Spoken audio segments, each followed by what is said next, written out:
शादी की पहली रात ही मेरी सास और ननद ने मेरे पति के बारे में ऐसी बात बताई जिसे सुनकर मेरे रोंगटे खड़े हो गए। मेरा नाम ज्योति है। आज मैं आपको अपनी कहानी सुनाने वाली हूँ। आज ही मेरी शादी अमर से हुई है। शादी एक अच्छे बड़े घर में हुई है। पैसे की कोई कमी नहीं थी।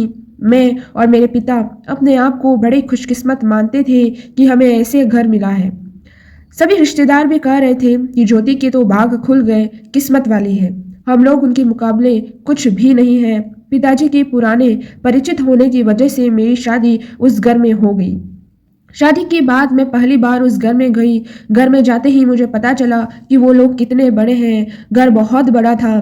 पहली बार था जब उनका घर मैंने देखा था। सब कुछ बहुत अच्छा था। सुहागरात का समय आ गया, लेकिन उसके पहले मेरी सास और ननद मुझे अकेले में ले गई। मेरे समझ नहीं आया। मुझे लगा कुछ बात करना होगा। उनके चेहरे उतरे हुए और डरे हुए थे, जैसे कि कोई बात वो मुझसे करना चाहते हों। मैंने उन्हें पूछा, क्या हुआ, आप दोनों इतने डरे हुए क्यों हो? मेरी सास बोली, बेटा हम तुम्हें कुछ बताना चाहते हैं, लेकिन तुम यह सुनकर हिम्मत रखना। साथ ही मेरी ननद भी बोली कि अब हम जो तुम्हें बताने वाले हैं वो बात हम तीनों के बीच में ही रखना। यह बात बड़ा घर है, यहाँ बात फैलते समय नहीं लगता, और वो बात सबके सामने आ गई तो हमारे घर की इज्जत मिट्टी में मिल जाएगी। अब तुम इस घर की बहू हो, तुम्हें इस घर का मान रखना होगा। उनकी बातें सुनकर मैं सच में थोड़ा डर गई। मुझे समझ नहीं आया कि वो लोग क्या बोलना चाह रहे हैं। मैंने कहा, आप बताइए मुझे क्या बात है? मेरी सास बोली कि बहू मेरा बेटा मर्द नहीं है। उनकी यह बात सुनकर मेरे होश उड़ गए। उन्होंने कहा, मैं जानती हूँ कि तुम सोच रही होगी फिर हमने तुम्हें क्यों फंसाया, लेकिन हमारी भी मजबूरी है। हम यह बात ऐसी बता नहीं सकते थे, वरना सभी को पता चल जाएगा। मेरा बेटा रात में अक्सर बाथरूम में ही रहता है। पता नहीं वहाँ क्या करता। जब भी उसे पूछो तो यही कहता कि उसका पेट खराब है। कमरे में जाने के पहले अपने पति के लिए यह बातें सुनकर मुझे समझ नहीं आ रहा था कि मैं क्या करूं। मेरी ननद कहती है कि तुम उससे बात करना, थोड़ा समय उसके साथ बिताओ, फिर उससे खुलकर बात करो। अगर कुछ हो सकता हो तो हम ज़रूर करेंगे। हम तुम्हारे साथ, तुम्हें अकेला नहीं छोड़ेंगे। सुहागरात वाली रात यह सब सुनकर मैं अपने कमरे में जा रही थी। मुझे अब डर लगने लगा था। मैं कमरे में यही सब सोच रही थी कि मेरे पति अमर कमरे में आए। कमरे का दरवाज़ा बंद किया और दरवाज़ा से ही पेट पर हाथ लगाते हुए आए, बिस्तर पर मेरी तरफ पीट करके बैठे और बोले कि उनका पेट खराब है, और कुछ ही सेकंड में वो उठकर बाथरूम में चले गए। बिल्कुल वैसा ही हुआ जैसे मेरी सास ने मुझसे कहा था। पेट खराब हो तो थोड़ी देर बाद बाथरूम से बाहर आ जाते, लेकिन वो करीब 1 घंटे तक बाथरूम में ही रहे। मैं बाहर चुपचाप अपने बिस्तर पर बैठी रही। उन्हें मैंने आवाज़ भी नहीं दी। बस यही सब सोचते सोचते मैं बिस्तर पर लेट गई। करीब 2 घंटे बाद वो बाथरूम से निकले। मेरा अब उनसे बात करने का मन ही नहीं था। मुझे लगा कि मेरे साथ धोखा किया गया। वो भी चुपचाप अपने बिस्तर की साइड पर जाकर सो गए। सुबह मैं अपने आप को खुशकिस्मत मान रही थी और रात होते होते अपनी किस्मत को कोसने लगी। सुबह मैं जल्दी उठी और बाथरूम में गई। मैं बाथरूम में जैसे ही गई मेरे होश उड़ गए, क्योंकि बाथरूम में एक नई नाइटी थी, साथ ही मेकअप का सामान। यह सब क्या था मुझे समझ नहीं आ रहा था। एक ऐसे इंसान से मेरी शादी क्यों करवा दी?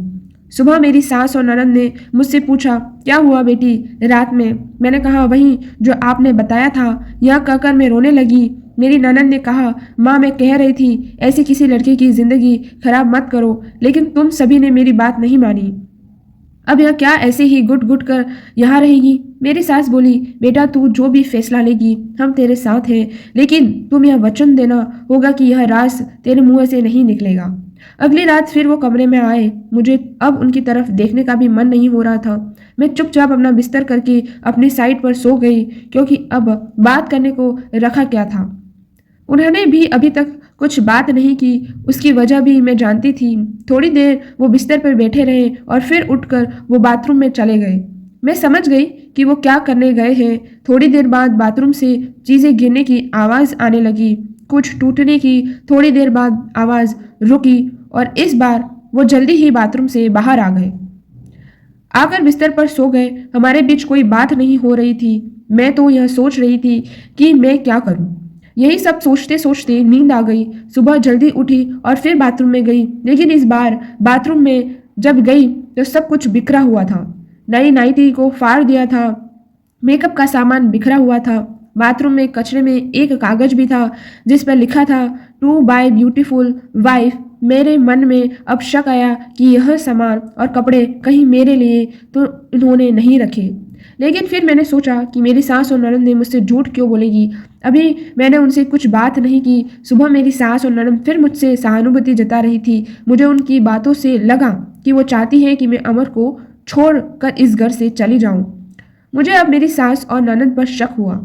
मैंने घर की पुरानी नौकरानी से बात की। मैंने बातों बातों में उससे पूछा कि अमर कैसे हैं। वो बोली कि वो तो बहुत सीधे हैं। उनकी माँ और बहन तो चाहती थी कि उनकी शादी उनके बहन के पति के रिश्तेदार से हो। बहन और माँ तो बहुत कोशिश की, लेकिन उनके पिता नहीं माने और उनके दोस्त के परिचित यानी आपसे शादी करवा दी। वो दोनों तो आपकी शादी के खिलाफ थे। कई दिनों तक घर में विवाद भी होता था, लेकिन तुम्हारे पति अमर ने कहा कि पापा जो बोले वही करते हैं। मुझे अब पता चल गया कि मेरी सास और ननद मुझे क्यों भगाना चाहते थे। इसलिए उन्होंने मुझसे झूठ कहा था। उन्होंने शायद अमर को कुछ कहा होगा। रात अब मैं अमर से बात करने का इंतजार कर रही थी। कमरे में आए तो उनका मुंह तो उतरा हुआ था। यह पहली बार था जब मैं उनसे बात करने वाली थी। उनके आते ही मैंने कहा, आप मुझसे कुछ बात करना चाहते हैं? वो बोले, अब बात करने को रखा क्या है। पापा का विश्वास था कि वो घर अच्छा है, इसलिए मैंने माँ और बहन की ना सुनकर तुमसे शादी की और तुमने सच छिपाया। मैंने बोला, क्या सच? सच कि तुम मुझसे शादी नहीं करना चाहती थी। तुम्हारी जिंदगी में अभी भी कोई और है, यह बात तुमने ही तो माँ को बताई थी। घर की इज्जत और पापा के कारण मैं चुप हूँ, कुछ कदम नहीं उठा रहा। और मैंने भी देख लिया, सुहागरात जिंदगी में बहुत स्पेशल होती है, लेकिन मेरे बाथरूम में 2 घंटे रहने पर भी तुम्हें फर्क नहीं पड़ा। माँ ने सही कहा था कि तुम आवाज भी नहीं दोगी, बात भी नहीं करोगी। मैंने बाथरूम में रुकने को उन्होंने कहा था, और वो कपड़े और मेकअप वो मेरी बहन ने रखे थे। कहा था पहली रात का गिफ्ट है, तुम्हारे लिए बाथरूम में रखा था। मैं उठकर उनके पास गई और उन्हें कहा, आपको पता है उन्होंने मुझे क्या कहा? फिर मैंने उन्हें सारी बात समझाई। कहा कि वो चाहते थे कि हम दोनों में गलतफहमी हो और हम अलग हो जाएं, ताकि वो जो चाहते हैं वो पूरा हो जाए। उन्हें गुस्सा आया, लेकिन मैंने कहा, नहीं, अब हम इस बात को यहीं ख़त्म करेंगे और किसी को कुछ नहीं कहेंगे। उस रात मेरी सारी परेशानी और गलतफहमी दूर हो गई और वो थी मेरी सही मायने में सुहाग रात। अगली सुबह मेरी सास और ननद ने मुझसे पूछा कि मेरा क्या फैसला है, क्या करना चाहती हो, क्या करने वाली हूँ। मैंने कहा कि मैं आप दोनों को माफ़ करके एक नई शुरुआत करना चाहती हूँ। आप जो मुझसे कोई शिकायत नहीं होगी, मैं एक बहुत अच्छी बहू बनकर दिखाऊंगी। मेरे चेहरे पर मुस्कान देखकर उन्हें उनके चेहरे उतर गए। ननद तो उसी दिन अपने घर चली गई थी। तो दोस्तों, आज की कहानी यहीं समाप्त होती है। आपने देखा किस तरह से एक बहू को नहीं रखने के लिए कितनी बड़ी साजिश की है। तो आप लोग भी इन सभी चीज़ें से सतर्क रहें और कुछ भी चीज़ें हो तो उन्हें क्लियर करके ही कोई भी फैसला लें, ताकि आपकी लाइफ में कोई परेशानी ना हो। तो आज की कहानी यही खत्म होती है। Thank you very much, and if you like then please like, share and subscribe my channel for more videos.